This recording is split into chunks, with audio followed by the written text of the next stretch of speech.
Rated M from Hi, I'm Flippy. I was doing another stream for around 1.5 people when someone suggested I watch a zero punctuation review of Dark Souls. So I did. After which I ceased the stream, acquired family sharing from my brother from another mother Zuzu, shared his SteamGuard authenticator code on stream, downloaded the game, chose a fitting character name, gender, that does not represent the 2019 standard we are used to, and expressed the inner deformed mongoloid slumbering inside of me through the detailed character creation menu Dark Souls provides. The introductory cutscene basically tells us that we have been chosen to reignite the quadrennial festivities of a parallel universe by carrying the Olympic flame through Spain, France, Germany, other countries, and offer countless lives to the gods of the Olymp to quench their thirst for blood, just like Olympic tradition demands. On our journey we will encounter several leaders filled with jealousy over the fact that their countries didn't get chosen as host for this year's Paralympics, and their minions trying to prevent us from fulfilling our destiny and ignite the flame. So the story is very simple. Ignite the flame, win the game. In order to open the gates to the Olymp, we are tasked with activating 2 bells, one at the top above in the undead church, and one at the bottom, far below, in the ruins at the base of Blight Town. Once we start the game, we get explained how the clunky controller scheme is set up, and we are thrown into a room with the first boss that you can easily cheese with hints chat has given you, and call yourself an Uber to get the fuck out of here. We land in the hub world where an overwhelming feeling of loneliness overcomes us. But if we don't subdue ourselves to quit the game and run away crying, unleash the inner explorer and venture into the enigma that is Dark Souls, we will find an interestingly designed game. By now it shouldn't be a mystery that this is a sadist's playground, and literally everything is placed to torture and torment you.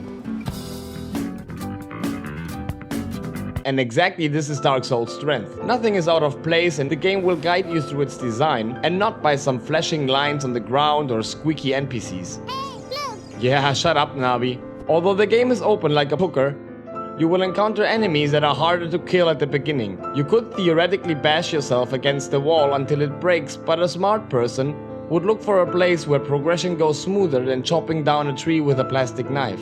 The world is split up in different sections that are normally separated by bonfires, at which you can embrace the Greek cowboy that you are, open up that can of beans and replenish your life and your Estus flask before you set out into the unknown, which by the way has been repopulated by all the enemies you just killed. You will find intelligently placed shortcuts that connect bonfires at earlier sections you suffered through, to new undiscovered zones you will suffer in. That is the Dark Souls way, easing the road to new ways of struggle.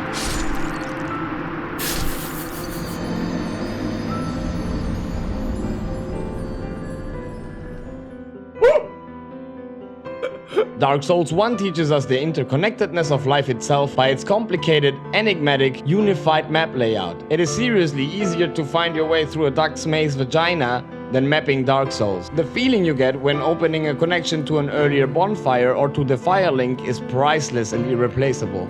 Now one can go and invest the harvested souls into to make you the godlike lantern carrier that you are. You will need the meticulously placed fire spots a lot, because when you die, which you will drop all collected souls until you recollect them or die on your way there and lose 2 hours of harvest. My soul! The souls can be redeemed for valuables like improving your character, upgrading your weapon, or a shit ton of consumables.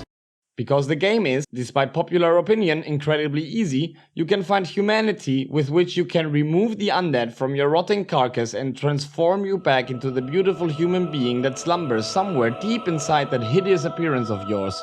But also open your game to other, bloodthirsty players.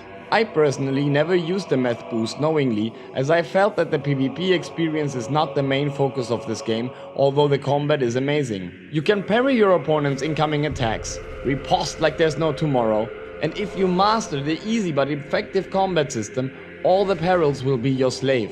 If not, you will suffer. The game offers a vast, breathtaking environment for you to discover.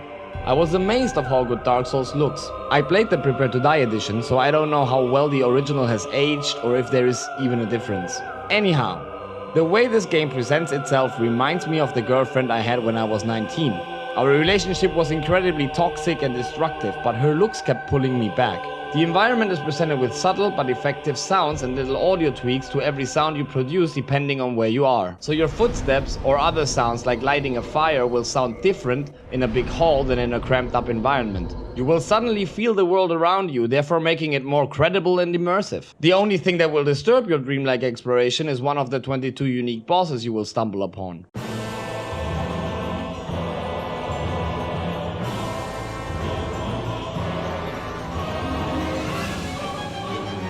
The well-designed bosses will surprise you with intricate mechanics, challenging fights, and rewarding feelings of infinite power once you beat them.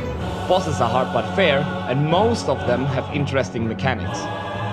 Yes, I'm looking at you, Moonlight Butterfly. If you hadn't gotten out of your cocoon, I bet your lava would have been a better experience than waiting for you to give me a hit chance. Oh yeah, there's also this one. Not really gonna comment here, because I think that letting your 2-year-old design a boss room is a good idea. I am pro family integration. Alright, because your little special flowers will complain about spoilers, here is a spoiler warning.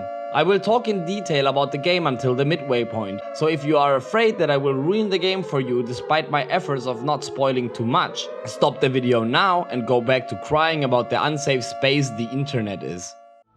The game really starts opening up once you defeated the dude that killed your firekeeper at the shrine, reacquire her soul, but unknowingly use it to enhance your liquid ecstasy experience. Listen to chat telling you that you could have used that soul to revive the firekeeper. Think to yourself, oh, I'll just kill the one in Anor Londo and revive the one at the shrine with its soul.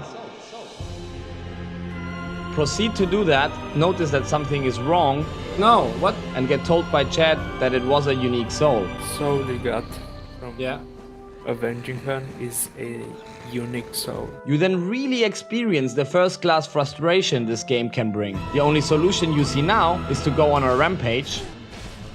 Oh, toxic. Toxic. No!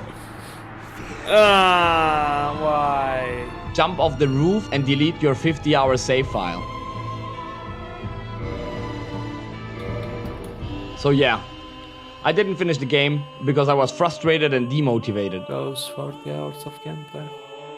There goes 40 hours of gameplay. I should have gone to bed and come back the next day. I still recommend this game though. This game is well balanced, well designed, rewards the player's curiosity and punishes it as well. I will definitely finish the game at one point, but I went to play and eventually finish Dark Souls 3 the next day. Probably I will talk about that as well soon. So yeah, my opinion is not valid. You just wasted your time listening to an old dude who couldn't even finish Dark Souls. Please leave a like though.